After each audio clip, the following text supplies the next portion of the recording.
नमस्कार, राम राम, खमरागणी, कैसे हैं आप सब?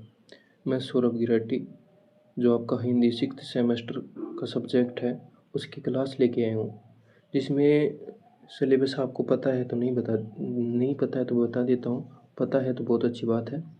जो आपकी फर्स्ट यूनिट है एंड सेकंड यूनिट है, इसमें तो व्याकरण से संबंधित है, एंड जो थर्ड और फोर्थ यूनिट है, इसमें गद्य या निबंध है। जो गद्य और निबंध थे वो मैंने डिटेल में करवा दी हैं, वो वाली वीडियो नहीं देखे हैं आप तो देख लेना। आज अपन जो आपकी यूनिट फर्स्ट है और सेकंड को देखेंगे, बाद में समय रहा तो थर्ड और फोर्थ का भी तनिक सा रिविजन कर लेंगे। यूनिट 1 क्या है? हिंदी निबंध का उद्भव, उसका विकास, निबंध के प्रकार तथा निबंध शैली है। अब इसको देख लेते हैं अपन। हिंदी निबंध का परिचय, निबंध की परिभाषा देखते हैं अपन। निबंध गद्य साहित्य की वह विधा है जिसके माध्यम से किसी विषय पर लेखक अपने विचार, अनुभव, भावनाएं तथा तर्कों को क्रमबद्ध और प्रभावशाली ढंग से प्रस्तुत करता है। सरल शब्दों में देखें तो किसी विषय पर अपने विचारों को व्यवस्थित रूप से लिखना निबंध है। निबंध की विशेषताएं देख लेते हैं अपन।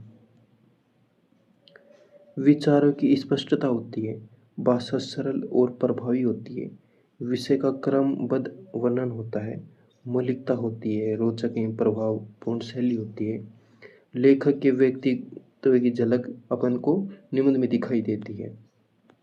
अब है हिंदी निबंध का उद्भव। हिंदी निबंध का विकास आधुनिक हिंदी गद्य के विकास के साथ हुआ। भारतेंदु युग में हिंदी गद्य का विस्तार हुआ और निबंध लेखन की शुरुआत हुई। प्रमुख कारण, आधुनिक शिक्षा का प्रसार हो रहा था, समाज पत्र एवं पत्रिकाओं का प्रकाशन, सामाजिक एवं राजनीतिक जागरण, राष्ट्रीय चेतना का विकास, पाश्चात्य संस्कृति का या साहित्य का प्रभाव। यानी कि भारतेंदु युग में निबंध का उद्भव हुआ। प्रारंभिक निबंधकार कौन थे? तो भारतेंदु हरिश्चंद्र थे, बालकृष्ण भट्ट थे और प्रताप नारायण मिश्र थे। इन लेखकों ने सामाजिक, धार्मिक और राष्ट्रीय विषयों पर निबंध लिखकर हिंदी निबंध को नई दिशा दी। अब है हिंदी निबंध का विकास। हिंदी निबंध का विकास 4 प्रमुख कालों में हुआ। पहला है भारतेंदु युग, 1868 से लेकर 1900 ईस्वी तक। इसकी विशेषताएं क्या हैं? तो हिंदी निबंध का प्रारंभ हुआ, सामाजिक और राष्ट्रीय निबंध थे, यानी निबंध के सामाजिक और राष्ट्रीय विषय थे। सरल भाषा का प्रयोग हुआ, जागृति एवं सुधार पर बल दिया गया। इस काल के प्रमुख जो निबंधकार थे वो भारतेंदु हरिश्चंद्र, गोपाल कृष्ण गोखले और प्रताप नारायण मिश्र थे। जो दूसरा काल है वो द्विवेदी युग है। द्विवेदी युग की विशेषताएं क्या हैं? तो भाषा का परिष्कार हुआ, यानी भाषा में सुधार हुआ, नैतिकता एवं राष्ट्रीय विचार बदल गई, नैतिकता और राष्ट्रीय पर बल दिया गया, ज्ञानवर्धक निबंध थे, गंभीर शैली थी। प्रमुख निबंधकार कौन थे? तो महावीर प्रसाद द्विवेदी, माधव प्रसाद मिश्र, सरदार पूर्ण सिंह थे। जो अपना तीसरा युग है वो शुक्ल युग है। इसकी विशेषता है आलोचनात्मक एवं विचारात्मक निबंध, गहन अध्ययन, वैज्ञानिक दृष्टिकोण। प्रमुख निबंधकार कौन कौन से थे? तो आचार्य रामचंद्र शुक्ल, आचार्य प्रसाद द्विवेदी, नंद दुलारी वाजपेयी। एंड जो अपना फोर्थ है वो है आधुनिक युग। इसकी विशेषताएं क्या हैं? तो विविध विषयों पर लेखन शुरू हुआ, सामाजिक, राजनीतिक एवं सांस्कृतिक समस्याएं पर लिखा गया, सरल और प्रभावशाली भाषा का प्रयोग हुआ। निबंधकार कौन कौन से हैं? तो आचार्य प्रसाद द्विवेदी, हरिशंकर परसाई, विद्यानिवास मिश्र, कुबेर नाथ रॉय। अब निबंध के प्रकार देख लेते हैं।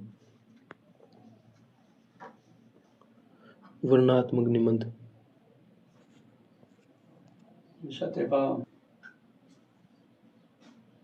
निबंध के प्रकार हैं। वर्णनात्मक निबंध, किसी व्यक्ति, वस्तु, स्थान, वस्तु या घटना का वर्णन किया जाता है। जैसे ताजमहल हो गया, अपना विद्यालय हो गया, वर्षा ऋतु हो गया, इस पे अपन वर्णन करेंगे। एंड जो सेकंड है विवरणात्मक निबंध, किसी घटना का क्रमवार विवरण करेंगे। जैसे यात्रा वर्णन हो गया, भाई यात्रा वर्णन में अपने कहाँ से शुरू की, कहाँ ख़त्म की, बाढ़ का वर्णन यानी बाढ़ में क्या क्या घटनाएं हुई, स्वतंत्रता दिवस समारोह, ये भी वर्णनात्मक हो गई। अब है विचारात्मक निबंध, जिसमें अपने विचार लिखेंगे। किसी विषय पर तर्क और विचार प्रस्तुत किए जाते हैं, यानी शिक्षा का महत्व है, लोकतंत्र हो गया, बेरोजगारी हो गई। एंड नेक्स्ट है भावनात्मक निबंध, यानी अपनी भावनाओं या संवेदनाओं को व्यक्त करना, जिसमें मातृभूमि निबंध हो गई, प्रकृति प्रेम हो गया, देशभक्ति से रिलेटेड जो निबंध है वो हो गई। एंड फिफ्थ है आलोचनात्मक निबंध, किसी साहित्य व्यक्ति या विषय का गुण दोष सहित मूल्यांकन करना, यानी तुलसीदास का साहित्य, प्रेमचंद की कहानियाँ। अब है निबंध शैली।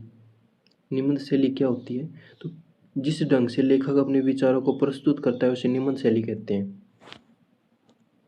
अब निबंध शैली की प्रमुख प्रकार कौन कौन से हैं, तो पहली है व्यास शैली, विस्तार पूर्वक वर्णन करना, उदाहरणों का प्रयोग करना, सबसे अधिक प्रचलित शैली है। अब है समाज शैली, कम शब्दों में अधिक बात कही जाती है, संक्षिप्त एवं प्रभावशाली होती है शैली। धारा शैली है प्यारे साथियों, जिसमें विचारों का निरंतर प्रवाह होता है, भाषा सरल और सहज होती है।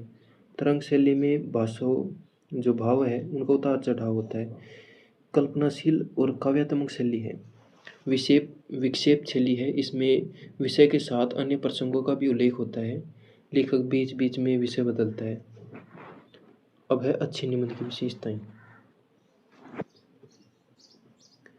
विषय की स्पष्टता होती है, सरल भाषा होती है, तार्किकता क्रम होती है, तार्किक क्रम होता है, मौलिक विचार होते हैं, प्रभावशाली निष्कर्ष प्राप्त होता है अपन को, और रोचक प्रस्तुति की जाती है निबंध की। अब प्रमुख निबंधकार देख लेते हैं अपन और उनके योगदान। भारतेंदु हरिश्चंद्र हिंदी निबंध के प्रवर्तक माने जाते हैं। बालकृष्ण भट्ट सामाजिक निबंध लिखते थे। प्रताप नारायण मिश्र व्यंग्यात्मक निबंध। महावीर प्रसाद द्विवेदी भाषा परिष्कार। आचार्य रामचंद्र शुक्ल आलोचनात्मक निबंध। हजारी प्रसाद द्विवेदी सांस्कृतिक निबंध लिखते थे। वहीं हरिशंकर परसाई व्यंग्य निबंध लिखते थे। अब यूनिट 1 का जो सारांश है वो देख लेते हैं। हिंदी निबंध गद्य की प्रमुख विद्या है। इसका उद्भव भारतेंदु युग से हुआ, विकास भारतेंदु द्विवेदी शुक्ल एवं आधुनिक युग तक हुआ।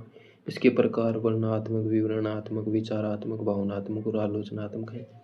शैली में व्यास, समास, धारा, तरंग और विक्षेप है। ऐसे करके जो अपनी फर्स्ट यूनिट है प्यारे साथियों वो कंप्लीट हो गई। अब सेकंड जो यूनिट है उस पर चलते हैं अपन। हिंदी भाषा का उद्भव, विकास, हिंदी की उपभाषाएं, बोलियां, राजभाषा, हिंदी की संवैधानिक स्थिति तथा देवनागरी लिपि, ये है अपनी सेकंड यूनिट। हिंदी भाषा का उद्भव, पहले परिभाषा देख लेते हैं। हिंदी भाषा भारत की प्रमुख आधुनिक आर्य भाषाओं में से एक है। इसका विकास संस्कृत से प्रारंभ होकर पाली, प्राकृत, अपभ्रंश के माध्यम से हुआ है। हिंदी भाषा का विकास का क्रम, पहले संस्कृत, फिर संस्कृत से पाली, पाली से प्राकृत, प्राकृत से अपभ्रंश, फिर प्रारंभिक हिंदी, फिर आधुनिक हिंदी। अब हिंदी भाषा की विशेषताएं देख लेते हैं। तो सरल और वैज्ञानिक भाषा है, देवनागरी लिपि में लिखा जाता है। भारत में सबसे अधिक बोली जाने वाली भाषा हिंदी है। शब्द भंडार अत्यंत समृद्ध है, अन्य भाषाओं के शब्दों को आसानी से अपनाने की क्षमता है।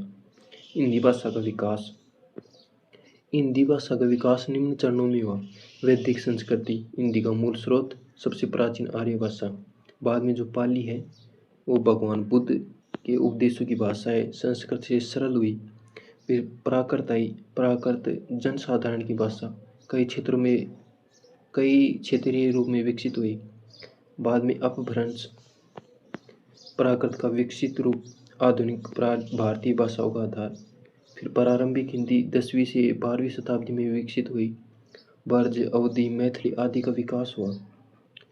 बाद में अपनी आधुनिक हिंदी आई, जिसका विकास 19वीं शताब्दी से आधुनिक हिंदी विकास, यानी 19वीं शताब्दी से शुरू हुआ और आधुनिक हिंदी तक चला। भारतेंदु हरिश्चंद्र ने आधुनिक हिंदी के विकास में महत्वपूर्ण योगदान दिया। महावीर प्रसाद द्विवेदी ने भाषा को परिष्कृत और मानक रूप दिया। हिंदी की उपभाषाएं, उपबोलियां। उपभाषा भाषा का वह क्षेत्रीय रूप जिसमें उच्चारण, शब्दावली और व्याकरण में कुछ भिन्नता हो, उपभाषा कहलाती है। हिंदी की प्रमुख उपभाषाएं: पश्चिमी हिंदी, जिसमें खड़ी बोली हो गई, ब्रजभाषा हो गई, हरियाणवी हो गई, बुंदेली हो गई, कन्नौजी हो गई। पूर्व हिंदी में अवधी, बघेली, छत्तीसगढ़ी। बिहारी हिंदी समूह में भोजपुरी, मैथिली, मगही। राजस्थानी समूह में हिंदी के रूप में मारवाड़ी, मेवाड़ी, शेखावटी, ढूंढाती, हाड़ौती। और पहाड़ी समूह में कमाऊनी, कुमाऊनी, गढ़वाली। अब बोली क्या है? तो भाषा का स्थानीय और सीमित क्षेत्र में बोला जाने वाला रूप बोली कहलाता है। बोली की विशेषताएं क्या है? तो सीमित क्षेत्र में प्रचलित है, सामान्य साहित्यिक रूप कम विकसित है, उच्चारण में स्थानीय प्रभाव है। राजभाषा हिंदी की संवैधानिक स्थिति क्या है? तो राजभाषा भारत में संविधान के अनुसार देवनागरी लिपि संघ की भाषा है। देवनागरी लिपि की संघ की भाषा है हिंदी। संवैधानिक प्रावधान क्या है हिंदी को लेकर? तो अनुच्छेद 343 है, संघ की राजभाषा हिंदी तथा लिपि देवनागरी होगी। अंकों का रूप भारतीय अंकों का अंतर्राष्ट्रीय रूप है। अनुच्छेद 344 में राजभाषा आयोग, 345 में राज्यों की राजभाषा, 346 में राज्यों और संघ के बीच संचार की भाषा, 47 में किसी भाषा को मान्यता, 48 में उच्चतम न्यायालय एवं उच्च न्यायालय की भाषा, 51 में हिंदी, 351 में हिंदी भाषा के विकास का निर्देश। अब राजस्थानी हिंदी का महत्व क्या है? तो राष्ट्रीय एकता को बढ़ावा देती है, प्रशासनिक कार्यों में सुविधा उपलब्ध कराती है, पूरे देश में संपर्क की भाषा है वो हिंदी है, शिक्षा एवं संचार का माध्यम है देवनागरी लिपि। परिभाषा: जिस लिपि में हिंदी भाषा लिखी जाती है उसे देवनागरी लिपि कहते हैं।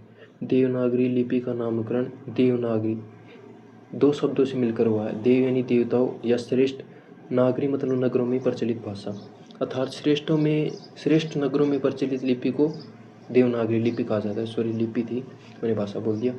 देवनागरी लिपि की वैज्ञानिकता: देवनागरी को विश्व की सबसे वैज्ञानिक लिपियों में माना जाता है। जैसा बोला जाता है वैसे ही लिखा जाता है, प्रत्येक ध्वनि का अलग अक्षर है, स्वर एवं व्यंजन स्पष्ट है, उच्चारण और लेखन में समानता है, संयुक्त अक्षरों की व्यवस्थित रचना है, वर्णमाला का वैज्ञानिक क्रम यानी कि कंठ से, तालव्य से, मूर्धन्य से, दंत से, ओष्ठ से। देवनागरी लिपि का महत्व देखते हैं अपन। हिंदी की मानक लिपि है, सीखने में सरल है, वैज्ञानिक और स्पष्ट है, कंप्यूटर एवं डिजिटल माध्यम में व्यापक उपयोग किया जाता है। भारतीय संस्कृति एवं साहित्य की प्रमुख लिपि है। हिंदी भाषा का महत्व क्या है? तो भाषा में सबसे अधिक बोली जाने वाली भाषा हिंदी है। राष्ट्रीय स्तर भारत में सबसे ज़्यादा बोली जाती है हिंदी। राष्ट्रीय स्तर पर संपर्क भाषा है, साहित्य, शिक्षा, प्रशासन और मीडिया की प्रमुख भाषा है। विश्व के अनेक देशों में हिंदी बोली और पढ़ी जाती है। फैक्ट्स क्या हैं? तो हिंदी की राजभाषा संविधान का अनुच्छेद 343 में है, लिपि देवनागरी है, हिंदी का स्रोत संस्कृत है, आधुनिक हिंदी के जनक भारतेंदु हरिश्चंद्र हैं, इसको भाषा को परिष्कार करने वाले महावीर प्रसाद द्विवेदी हैं, विकास का क्रम है संस्कृत से पाली, पाली से प्राकृत, प्राकृत से अपभ्रंश और अपभ्रंश से हिंदी। सारांश हो गया कि हिंदी का उद्भव संस्कृत से विकास हुआ है, हिंदी का विकास पाली, प्राकृत, संस्कृत से आधुनिक तक हुआ है। उपभाषाओं में पश्चिमी, पूर्वी, बिहारी, राजस्थानी, पहाड़ी हैं और राजभाषा अनुच्छेद 343 के अनुसार हिंदी है। देवनागरी वैज्ञानिक और मानक लिपि है।